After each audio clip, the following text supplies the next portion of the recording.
que es lo que significa el cambio de los parámetros PYME. Vamos a hablar un poco de esto y vamos a hacer algunas disquisiciones sobre el tema PYME porque nos resulta muy interesante tratar de encontrarle también una explicación a todo. Obviamente este término PYME, que pequeñas y medianas empresas, es de uso habitual, de uso del vocabulario económico, financiero y en materia tributaria permanentemente. Mucho se habla de las pymes, ¿m? Y sobre todo se habla en sentido económico y macroeconómico, diciendo que sabemos perfectamente que hay que darle siempre apoyo a las pymes, generar métodos diferenciales, que son las que mayor empleo producen, las que mueven el circuito económico de productos y servicios, pero a veces no queda claro bien qué es una pyme. A veces se relaciona la pyme con una empresa pequeña. Bueno, esto no es así. Digamos que la definición de pyme hoy pasa por cuestiones absolutamente económicas. Esto históricamente, inclusive en una ley, en la 24.013, que es ley laboral, se definía solamente a partir de la cantidad de personal involucrado, la cantidad de la plantilla, pero esto, claro, evolucionando en el tiempo, en los últimos 20 años, empezó a sujetarse la cuestión a términos estrictamente económicos. Y los parámetros económicos que se usan son estos que vemos aquí. Por supuesto, ahora está vigente la resolución 220 del 2019, que lo que hizo recreó el sistema a partir de modificaciones normativas y estableció claramente lo que es, en sentido económico, la definición de pyme. En realidad, no define a las pymes, no define concretamente qué es una pyme, sino que la define en términos económicos. ¿Por qué? Porque la ley 25.300, 24.467, lo que han hecho es hacerle valer a la autoridad de aplicación la posibilidad de determinar lo que es una pyme y lo determina en términos económicos. Así que es muy importante saber lo que es una pyme y aquí le traemos no solamente el concepto de pyme desde el punto de vista económico, sino también los beneficios que tiene la República Argentina ser pyme, porque siempre estamos esperando que haya tratamientos diferenciales, pero acá vamos a ver que tiene tratamientos diferenciales y algunos beneficios muy importantes de ser pyme. Y también vamos a poner mucho acento sobre cómo hoy se califica ser pyme, aparte de cumplir los parámetros, cómo se califica a partir de la obtención de el certificado PYME, muy importante, el trámite muy importante, y eso implica la incorporación al registro PYME. Entonces, primero tenemos que desterrar algunas ideas, que las pymes son empresas chicas. Bueno, no, no son empresas chicas. Hay de todo. Fíjense las categorías como están clasificadas, micro, pequeña, mediana tramo 1, mediana tramo 2, con lo cual hay desde montos pequeños, digamos, o montos menos significativos en materia de ingresos, hasta montos muy importantes. Entonces, una pyme no es una empresa pequeña. Y a veces también se confunde el concepto de pyme con empresas familiares. Esto tampoco es así. Fíjense, sin hacer marcas, ¿no? Una empresa de acero muy importante es una pyme. Perdón, es una empresa familiar y sin embargo no es una pyme. Entonces hay que desterrar este criterio de que es una empresa pequeña y que las empresas familiares son pymes, solamente dos, de ninguna forma. Pyme es un concepto muy importante. Estos son los parámetros que rigen poder considerarse o no pyme. Desde el punto de vista de los ingresos, límites de ventas totales, ahora vamos a hablar un poquito de esto para encasillarlo bien. De acuerdo a categorías, como dijimos, micro, pequeña, mediana tramo 1 y mediana tramo 2. Cada una de las actividades centrales o nucleares, como la construcción, servicios, comercio, industria, minería y agropecuario. Pero también hay otras, y acá es muy importante, la resolución 220, que tiene sus anexos, ubica actividades. No todas las actividades se miden económicamente por los mismos parámetros. Hay algunas actividades, que son la mayoría, que solo se miden en función del límite de ventas totales, o sea, el primer cuadro A. Pero hay otras, por su característica de actividad, que también incluyen los límites de personal ocupado. Decimos, no todas, sino que es por actividad. Y algunas también el límite de activos empesados en pesos. Esta tercera categoría, punto C, digamos, el cuadro C, tiene que ver fundamentalmente con actividades financieras, financieras y de seguros. Así que estas son las definiciones en términos económicos, algunas en función del límite de ventas, otras también en función del límite del personal ocupado y otras también incorporan el tope de activos. Ahora vamos a ver en este mismo cuadro lo que la resolución 30 incrementó. Incrementó exclusivamente el punto A, o sea, los límites de ventas totales. Obviamente no modificó, van a ver ahora por qué no modificó, porque la modificación tiene que ver con la inflación. No modificó el límite de personal ni tampoco el límite de activos, que seguramente va a tener que ser actualizado prontamente porque obviamente también queda desactualizado. Lo que hacemos en este próximo cuadro es comparar el anterior, ahora estos tramos se actualizan una vez al año y generalmente, y muy usualmente, y lo vamos a ver por qué, en el mes de abril. Las modificaciones de esta resolución 30 son operativas, tienen vigencia a partir del 1 de abril de 2024. El último tramo había sido también del 2023 de abril. Y acá estamos comparando lo que pasó en el último tramo y lo que ahora tenemos como límite.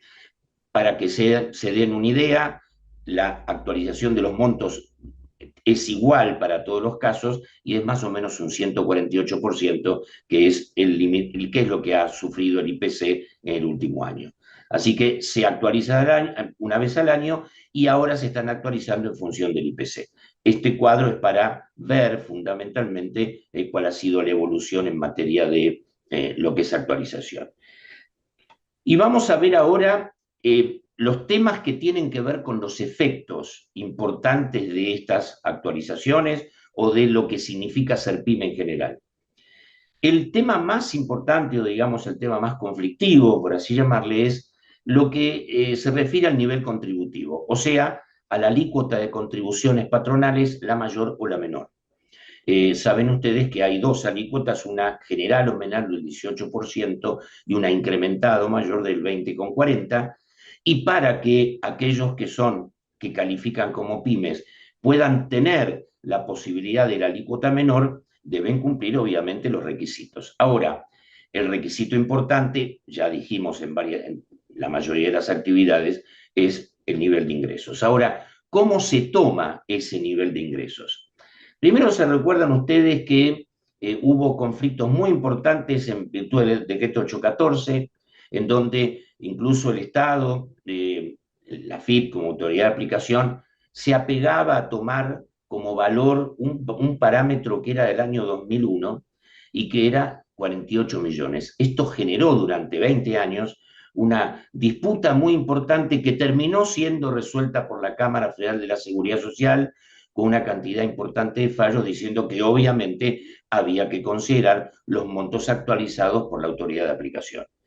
Esto cambia en forma importante a partir del año 2019 con la ley 27541, donde ya incorpora en el texto que la comparación debe hacerse con los valores actualizados, que en este caso, como sabemos, se hacen una vez al año, ahora en esta oportunidad, en los meses de abril.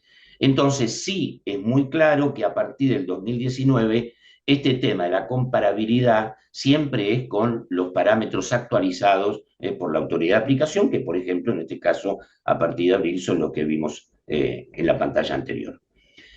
Importante también, antes de la 27541, que la vigencia es a partir del devengado diciembre del 2019, con anterioridad la situación se comparaba en función de un decreto 1009 para todos por el sector comercio. El sector comercio es más alto que el sector servicios, como vimos recién. Bueno, a partir de diciembre del 2019 y por ahora la ley 27541, siempre se compara con servicios si son servicios, o comercio o servicios de acuerdo a la actividad. Y esos parámetros, ¿cómo se comparan? ¿Se comparan así en forma bruta con lo que surge del balance? No. La 220, y antes ya le decía la resolución 24, hay que depurar esos ingresos. ¿Cómo se depuran? Se detraen los tributos que inciden sobre la venta, como IVA, obviamente que en general en los balances está eso absolutamente discriminado, impuestos internos, ingresos brutos y otras tasas que tienen como base los ingresos, muchas replican la base de ingresos brutos, como por ejemplo seguridad e higiene. Aparte, permite deducir de esas ventas, si no están discriminadas, o esos ingresos, si no están discriminados, los que tienen que ver como exportaciones hasta el 75%. ¿Y por qué se hace en abril? Por una razón importante, porque recién al cuarto mes posterior se va a producir el cambio si yo en ese periodo, comparando, ahora vamos a ver el trianual, me excedo de los límites y tengo que cambiar de alícuota, siempre es a partir del cuarto mes posterior. Y en general se puso abril porque una gran mayoría de empresas cierran sus ejercicios en diciembre, con lo cual el cambio, inclusive la obligatoriedad de presentar los balances en la inspección de justicia, se produce al cuarto mes. Así que siempre el cambio es 4 meses posteriores al cierre de balance. ¿Y cómo es ese cálculo? ¿Es año con año? No, siempre es el promedio, es trianual. Yo voy a tomar el promedio de los últimos 3 años para atrás y ese promedio es el que se va a comparar con la tabla que vimos recién. Esto tiene un beneficio, ¿por qué? Porque se supone que hay ingresos crecientes a través del tiempo, entonces el promedio trata siempre de hacer una cuestión razonable con la comparación. Bueno, esto es en cuanto al nivel contributivo. Ahora, ¿solamente se tiene en cuenta el concepto de pyme a los efectos del nivel contributivo calculado de esta forma? No. Y ahora vamos a ver que los beneficios impositivos de las pymes son muy importantes. Bueno, el primero es el que acabamos de decir, la alícuota de contribuciones patronales al 18%, en la medida en que estemos dando los parámetros. Pero también hay otros beneficios especiales para pymes. Por eso cuando decimos que las pymes deben tener un tratamiento diferencial, tienen ya tratamientos diferenciales. En todo caso no alcanzan. En todo caso tendría que haber tratamientos diferenciales impositivos mucho más fuertes, pero tiene tratamientos diferenciales. Por ejemplo, la exención del impuesto, o sea, el impuesto de débitos y créditos, para el retiro en efectivo de las pequeñas empresas. Hay algunos que son para todas las pymes y hay algunos que son para, por ejemplo, microemprendimientos. Compensación de débitos y créditos en el pago de ganancias. Este es muy importante. Cómputo del impuesto de débitos y créditos en pago de las contribuciones patronales por un decreto del año 2023 que va de agosto del 2023 a diciembre del 2024, donde el 30% de lo ingresado por débitos y créditos se puede tomar hasta el 15% de las contribuciones patronales. Este beneficio es exclusivamente para los microemprendimientos. Por eso les decía que hay algunos que son para todas y otros son para especies como los microemprendimientos. Uniformidad de los anticipos en el impuesto a las ganancias y, muy importante, uno de los temas importantes en materia tributaria, el pago del IVA diferido a 90 días. Fíjense lo que significa esto en sentido de beneficio financiero, porque se difiere el pago a 90 días, pero sin intereses. Entonces, yo voy a tener la posibilidad de generar un revolving financiero durante 90 días, sobre todo en épocas de alta inflación y sobre todo en épocas de, aparte de alta inflación, altas tasas de interés. Así que es muy importante el pago de IVA a 90 días, diferido en 90 días.